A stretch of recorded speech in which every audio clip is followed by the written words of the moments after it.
benar, saya baru terima tadi malam dari para tersangka, di mana diperpanjang 30 hari sampai tanggal 1 Juni tahun 2025. Anda kalau tanya kenapa, itu boleh karena itu amanah di dalam KUHP. Jadi apabila sebuah tindak pidana dengan ancamannya 9 tahun ke atas, bisa diperpanjang penahanannya, tapi beda yang melakukan penahanan. Kalau 20 hari itu yang menahan adalah penyidik, dalam hal ini polisi, 40 hari adalah jaksa penuntut umum, 30 hari nanti itu biasanya yang melakukan penahanan adalah dari pihak pengadilan. Seperti itu. Jadi itu dibenarkan di KUHP. Kalau soal perpanjangan itu adalah ya selalu kami sampaikan itulah kewenangan penyidik ya, dan juga terhadap juga petunjuk apa yang disampaikan oleh jaksa penuntut umum. Kita sama-sama tahu ya bahwa pasal yang dipersangkakan oleh Nikita Mirzani itu kan ada pasal pemerasan ya, juga dijuntukan tentang tindak pidana pencucian uang atau TPPU. Nah, perlu saya sampaikan bahwa ada pengecualian masa penahanan itu terhadap perkara-perkara tindak pidana khusus gitu. Apalagi melihat ancamannya di atas 9 tahun. Sebagaimana yang diatur dalam pasal 29 KUHP ya, itu secara eksplisit itu dalam pasal 29 ayat 1 dan ayat 3 itu sudah disampaikan bahwa ada pengecualian khusus terkait penahanan, masa penahanan. Apabila ancaman terhadap tindak pidana yang dipersangkakan itu melebihi 9 tahun ancamannya, itu ada pengecualian. Jadi ada perpanjangan penahanan yang diminta oleh pihak penyidik kepada ketua pengadilan berdasarkan permohonannya, dan bisa diperpanjang selama 30 hari ditambah lagi 30 hari. Ada yang namanya PN1 dan PN2, itu berdasarkan penetapan dari ketua pengadilan setempat.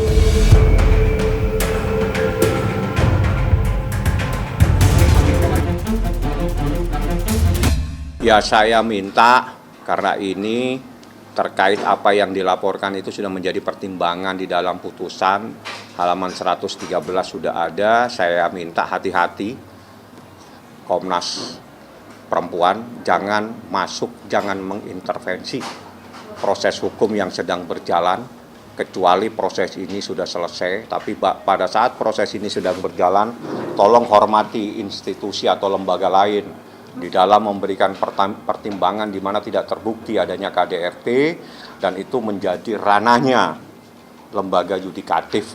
Jadi saya minta supaya hati-hati mengambil sikap dan menanggapi permasalahan ini.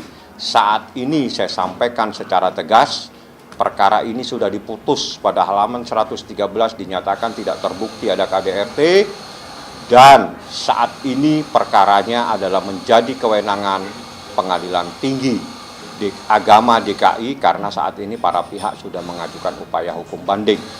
Jangan masuk, jangan mengintervensi proses hukum yang sedang berjalan. Jadi dengan adanya pengaduan itu kami akan proses, kemudian akan melaksakan atau meminta klarifikasi kepada pihak-pihak terkait pengaduan daripada Ibu Paula. Komnas Perempuan itu adalah lebih ke korban ya, bagaimana dia trauma psikis ya, kita akan lihat di situ. Dengan kejadian semua ini mestinya ada yang dirasakan oleh Ibu Paula, itu ada trauma-trauma, kemudian terkait dengan putusan pengadilannya juga seperti itu, trauma-trauma yang diterimanya dari suaminya seperti itu. Saya ingatkan, apa yang diadukan itu ada di dalam putusan pada halaman 113. Jadi itu menjadi kewenangan majelis hakim yang menyatakan tidak terbukti KDRT. Kalau fisik mungkin udah hilang, mungkin misalkan lebamnya atau lain, tetapi psikis itu biasanya dia akan masih melekat ketika tidak dirawat, diperbaiki atau diobatin seperti itu. Dan itu psikis. Itu ada visum tertemnya. Enggak ada, kan ada pertimbangan. Saya sudah berkali-kali ini yang kesekian kali. Insya Allah yang ketiga kalinya ini saya ngomong. Berdasarkan pertimbangan dalam halaman 113, tidak bisa dibuktikan dalam bentuk baik visum maupun surat keterangan apapun yang membuktikan terjadinya kekerasan dalam bentuk fisik maupun psikis.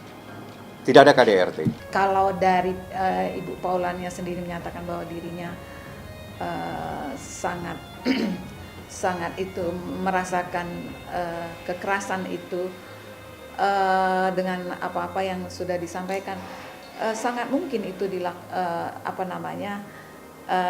terjadi menurut kami. Nggak ada, itu halaman 113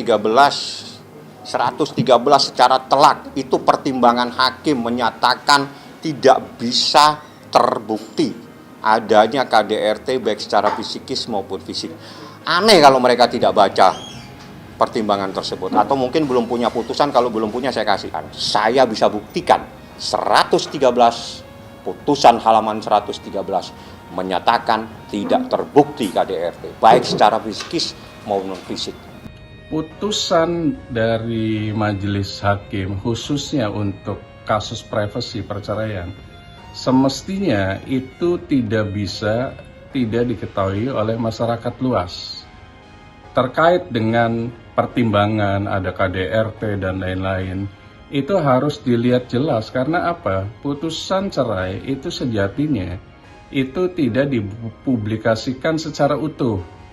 Makanya Paula Verhoeven dalam hari ini berhak untuk melaporkan siapa atau akun yang mengatakan terjadinya KDRT misalnya.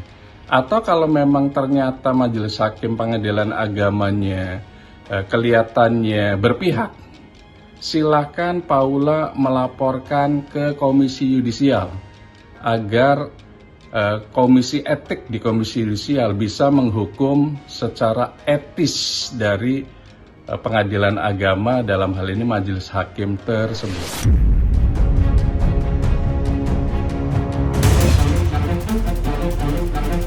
Di dalam persidangan itu ada pengakuan dari saudara Baim bahwa dia mencium perempuan lain di dalam perkawinan.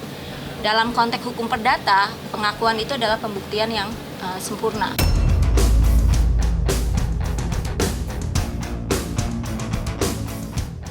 Apakah itu ditarik, itu adalah seingat saya pada saat waktu proses itu adalah proses adegan film kalau nggak salah, gitu loh. Jadi itu bukan persoalan tapi itu bagian dari persoalan profesi terkait dengan adegan film kalau tidak salah seperti itu. Dan itu tidak ada terjadi perdebatan kok di dalam persidangan.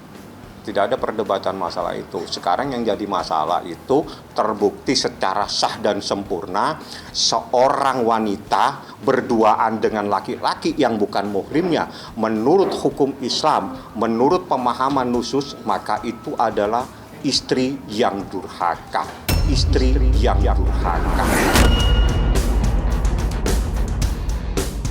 Nggak usah, itu adegan film kan, dan itu sudah dibenarkan. Yang jadi masalah itu sudah disebut, katanya tidak ada dalam naskah. Kenapa melakukan adegan itu? Lah itu kan improvisasi di dalam sebuah adegan perfilman. Itu nggak ada masalah, itu kan bukan kecuali dia mempunyai hubungan istimewa. Tapi kalau dalam hubungan pekerjaan profesional, seorang artis dan aktor melakukan pekerjaan itu bagaimana membuat kesan film itu menjadi bagus, itu urusan mereka. Yang penting mereka nggak ada hubungan apa-apa. Yang jadi masalah itu kalau mempunyai hubungan di film, adegan film. Improvisasinya cuma. Improvisasi aja. Terus masalahnya di mana? Ini udah teman dekat banget loh, udah sahabat keluarga banget. Terus yang aku juga soroti gitu ya, yang aku juga jadikan pengen aku tanyakan lah ke Baim juga, ya gimana sih sebenarnya peraturan di rumah tangganya, ini teman boleh nginep lawan jenis gitu, apakah memang biasa seperti itu ya kan. Tapi juga aku lihat beberapa fiti-fiti yang ada gitu ya, Baim punya teman cewek juga gitu yang sahabatnya tuh deket banget ke sahabatnya gitu kan, ke sahabat lawan jenisnya. Jadi artinya sih sebenarnya punya sahabat atau menjalin persahabatan di keluarga mereka tuh nggak masalah untuk lawan jenis. Kita tuh hanya bisa ngedengerin dari pihaknya Baim, dari pihaknya Paula, dan kita cuma bisa berasumsi sendiri aja. Tapi untuk benar-benar tahu ya mereka, makanya ininya harus dikelirkan dong. Udah terlanjur bola panasnya udah dilempar keluar, kita udah sampai heboh semua ya kan, jadi ya harus di-clearkan kalau memang betul nggak ada ya, udah ayo speak up deh,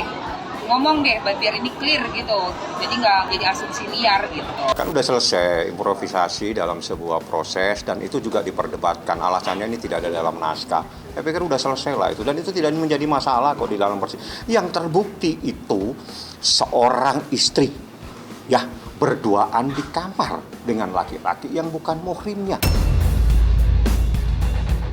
Seorang istri berduaan dalam tengah malam dengan seorang laki-laki yang bukan istrinya.